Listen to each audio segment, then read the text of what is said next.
Hello everyone, हजुरहरू सबैलाई हाम्रो S72X च्यानलमा स्वागत छ। यो भन्दा अघि पनि हामीले भेरिएबलको दुईटा भिडियो चाहिँ ल्याइसकेका छौं, जुनमा चाहिँ हामीले भेरिएबल भनेको के हो र यसैगरी भेरिएबलको सर्टेन टाइप्सहरू पनि इन्डिपेन्डेन्ट भेरिएबल, डिपेन्डेन्ट भेरिएबल र कन्ट्रोल्ड भेरिएबलको बारेमा पनि हामीले डिटेलली बुझिसकेका छौं। एससीमा पनि यस्तै क्वेशनहरू चाहिँ आउने हाई प्रोबेबिलिटी भएको कारणले चाहिँ आज हामी यस भिडियोमा चाहिँ एक्जाम्पलको थ्रुबाट इन्डिपेन्डेन्ट, डिपेन्डेन्ट र कन्ट्रोल भेरिएबल हामी चिन्ने छौं र यसैगरी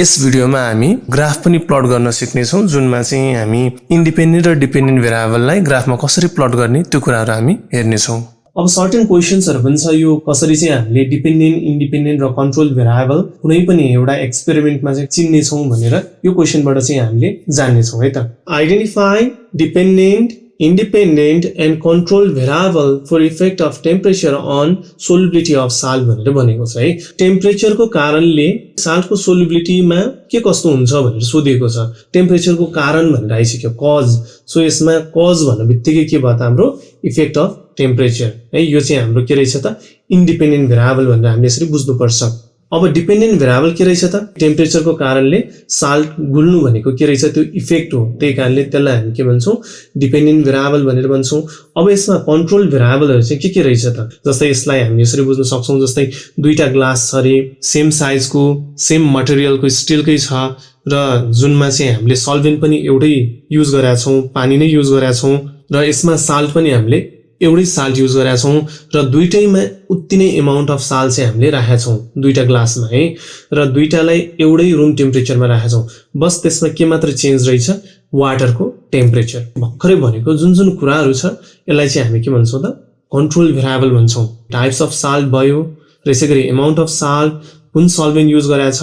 र हाम्रो रूम टेम्परेचर र प्रेसर पनि के छ सेम छ। अर्को एउटा क्वेशन पनि छ, if people who have headaches take Cetamol then they will get relief faster than those who don't भनेर भनेको छ है। यसमा चाहिँ हामीले के एजम्पसन गर्यौं भन्दाखेरि जसले चाहिँ सिटामोल खान्छ उनलाई चाहिँ चाँडो हेडेक चाहिँ रिलिफ हुन्छ र जसले खाँदैन उनलाई चाहिँ बिस्तारै रिलिफ हुन्छ भन्ने। अब यसमा पनि डिपेन्डेन्ट भेरिएबल, इन्डिपेन्डेन्ट र कन्ट्रोल भेरिएबल के हुन् भनेर हामीलाई सोधिरहेको हुन्छ। अब यसमा डिपेन्डेन्ट के भयो त हेर्नु, सिटामोलको कारणले कोही पर्सनलाई चाँडो निको हुनु, सिटामोलको कारण भनेपछि सिटामोल के रहेछ त कज, त्यही कारणले इन्डिपेन्डेन्ट भेरिएबल के हुन्छ टेकिङ सेटामोल। र यसैगरी डिपेन्डेन्ट भेरिएबल के हुन्छ हेर्नु त गेटिङ रिलिफ फास्टर, सिटामोल जसले लिन्छ उनलाई चाहिँ चाँडो निको हुन्छ, त्यही कारणले सिटामोल लिनु चाहिँ इन्डिपेन्डेन्ट भेरिएबल भयो र डिपेन्डेन्ट भेरिएबल चाहिँ के भयो त हाम्रो गेटिङ रिलिफ फास्टर। अब यसमा पनि सर्टेन कन्डिसनहरु चाहिँ कन्ट्रोल गर्छौं, जुन के हुन्छ हेर्नु त, जस्तै फ्रिक्वेन्सी अफ हेडेक्स, जुन चाहिँ हामी दुईजना पर्सन भनेर हामीले मानेका छौं,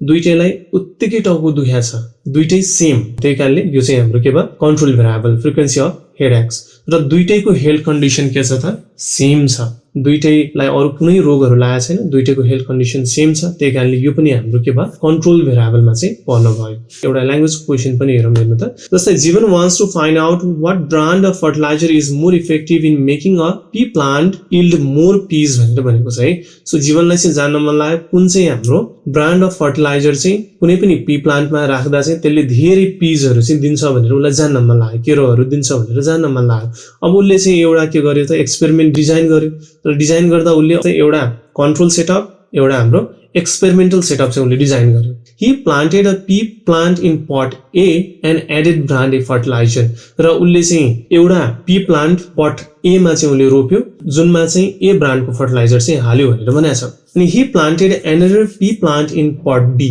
र पट बी मा चाहिँ हाम्रो उले अर्को पी प्लान्ट, सेम खाली पी प्लान्ट चाहिँ उले पट बी मा रोप्यो र जुनमा चाहिँ फर्टिलाइजर बी ब्रान्डको चाहिँ हामीले हाल्यो भनेर भनेको छ। Jeevan made sure to give each pea plants the same amount of fertilisers, water and sunlight. जीवनले चाहिँ के चाहिँ आफूलाई श्योर गर्यो भन्दाखेरि उले चाहिँ प्रत्येक टाइम चाहिँ दुईटा पी प्लान्ट्सहरु जुन पट ए र पट बी का थिए ती पी प्लान्ट्सहरुलाई चाहिँ same amount of fertilisers, water र सनलाइट चाहिँ दिने भनेर उले त्यो कुरा चाहिँ उले श्योर गर्यो। He recorded his observation in a span of 2 months, र 2 महिनाको अन्तरालमा चाहिँ हेर्दा उले के कस्तो चेन्जेसहरु चाहिँ पायो हेर्नु त। जस्तै इन्डिपेन्डेन्ट भेरिएबल जुनलाई हामी कज पनि भन्छौं जुन चाहिँ के रहेछ त टाइप्स अफ फर्टिलाइजर्स जीवनलाई चाहिँ के जान्नु छ wants to find out what brand of fertilisers भनेर भनेको छ कुन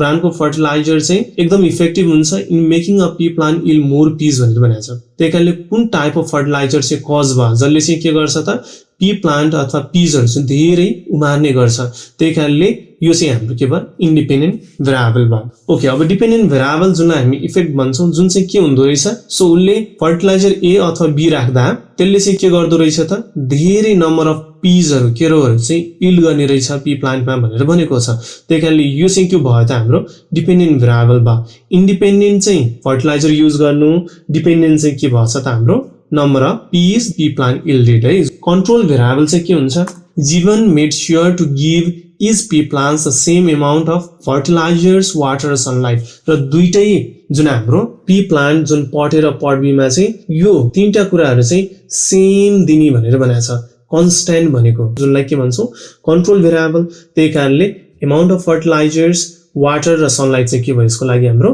कन्ट्रोल्ड भेरिएबल चाहिँ भयो है ओके सो अर्को एउटा सानो हाम्रो टपिक छ जुन चाहिँ हाम्रो plotting a graph of variables छ यो कुराहरु पनि हाम्रो एसी मा चाहिँ सोध्न सक्छ त्यही कारणले ग्राफ कसरी प्लट गर्ने यो कुराहरु पनि हामीले जान्नु पर्ने हुन्छ है सो यसमा पनि हामी हेरौं त जस्तै प्लान्ट ए र प्लान्ट बी दिएको रहेछ जुन चाहिँ सेम स्पिसिस अफ प्लान्ट छ जुन पट पनि एउटै खाली छ हेर्दा चाहिँ सानो ठुलो देखे पनि एउटै खाली पट भनेर बुझौं यसमा युज गरेको माटोको अमाउन्ट पनि त्यति नै छ अब यसमा चेन्ज के मात्र गरियो भन्दाखेरि प्लान्ट बी मा चाहिँ फर्टिलाइजर राखियो र प्लान्ट ए मा चाहिँ राखिएन अब यसमा पनि हामीले के हेर्न लाग्यो के फर्टिलाइजर राख्दा प्लान्ट बी को ग्रोथ बढ्छ त भन्ने टाइपको चाहिँ हामीले यो हेर्न लाग्यो र यसलाई चाहिँ अब ग्राफमा कसरी प्लट गर्छौं त्यो कुराहरु चाहिँ हामी हेर्छौं अब ग्राफ प्लट गर्दा हामीले ध्यान दिनुपर्ने कुराहरु है त सुरुमा यदि हामीले भेरिएबलको ग्राफहरु चाहिँ प्लट गर्न खोजिरहेछौं भने जुन एक्स एक्सिस हुन्छ त्यो एक्स एक्सिसलाई चाहिँ हामी कुन भेरिएबल भन्छौं इन्डिपेन्डेन्ट भेरिएबल भनेर भन्ने गर्छौं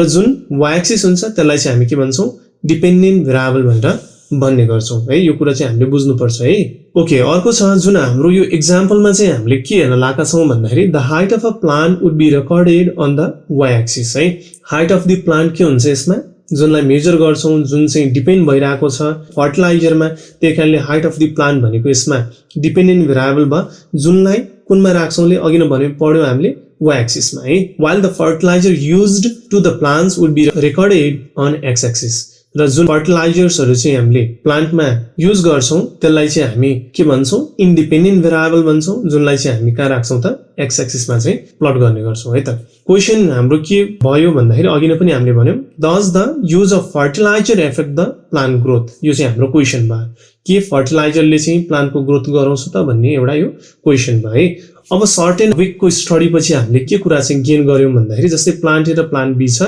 प्लान्ट ए मा फर्टिलाइजर हालेको छैन प्लान्ट बी मा चाहिँ फर्टिलाइजर हालेका छौं र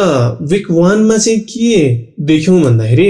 जुन प्लान्ट ए छ त्यसको हाइट चाहिँ कति सीएम ले बढ्यो 10 सीएम र जुन हाम्रो प्लान्ट बी छ जुनमा फर्टिलाइजर युज गरेका छौं त्यसको हाइट चाहिँ कतिले बढ्यो 10.2 र विक 2 मा हेर्दा प्लान्ट ए को 10.2 प्लान्ट बी को 10.5 10.3 10.9 विक 4 मा 10.5 11.7 विक 5 मा 10.6 12.5 र विक 6 मा 10.8 13.9 विक 7 मा 11 त्यसैगरी 15 र विक 8 सम्म हेर्दा चाहिँ के भयो त प्लान्ट ए को हाइट चाहिँ 11.3 सम्म बढ्यो भने जुन हाम्रो प्लान्ट बी को हाइट चाहिँ 18 सम्म बढ्यो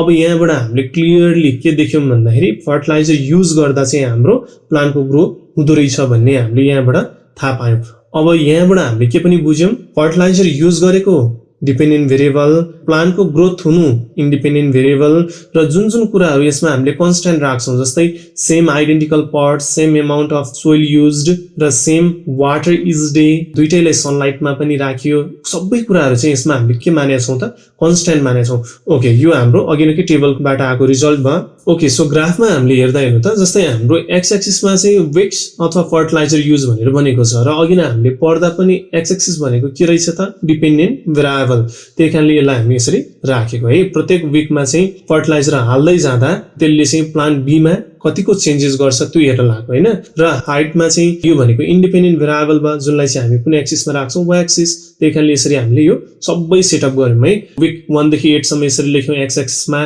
त्यसैगरी वाइ एक्सिसमा पनि हामीले हाइटहरु चाहिँ यसरी लेख्यौं है। अब हेर्नु त प्लान्ट ए र प्लान्ट बी लाई चाहिँ जति हाम्रो यहाँ टेबलमा आएको रिजल्ट छ त्यसलाई हामीले चाहिँ प्लट गर्दा जुन म्याथमा जसरी प्लट गर्छौं त्यसरी नै हामी प्लट गर्छौं। जस्तै हेर्नु त एउटा सानो एक्जाम्पल म भन्छु। जस्तै फर्स्ट विकमा हेर्दा प्लान्ट ए मा 10 छ, त्यसैले 10 कहाँ चाहिँ हेर्नु पर्यो, हेर्नु त त्यहाँनिर छ, त्यसैले हामीले त्यसरी प्लट गर्यौं है। र अर्को छ प्लान्ट बी को लागि हेर्दा चाहिँ 10.2 छ, त्यसैले त्यसको स्लाइटली एबभ हुने भयो। सो यसरी चाहिँ हामीले सबै चाहिँ यसरी प्लट गर्दै जान्छौं र जुनबाट हामीले चाहिँ हेर्दा हेर्नु त मेजर डिफरेन्स देखिरहेका छौं। सो यहाँबाट प्लान्ट ए को हाइट चाहिँ होचो देख्यौं भने प्लान्ट बी को हाइट चाहिँ अग्लो देख्यौं है। सो यहाँबाट हामीले के बुझ्यौं भन्दाखेरि हो रहेछ जुन हाम्रो फर्टिलाइजर युज गर्नाले चाहिँ हाम्रो हाइटमा चाहिँ डिफरेन्स आउँदो रहेछ भनेर हामीले बुझ्यौं है। ल यहाँ पिक्चरबाट पनि हेर्न सक्छौं। हेर्नु त अब अन्तिममा ल यो ग्राफ पनि हेरौं, टेबलबाट पनि थाहा भयो र पिक्चरबाट पनि हामीले यहाँबाट इजिली राम्ररी चाहिँ बुझ्न सकिरहेका छौं। सो प्लान्ट ए भन्दा प्लान्ट बी जुनमा फर्टिलाइजर युज भएको छ त्यो चाहिँ राम्ररी ग्रो भयो है। सो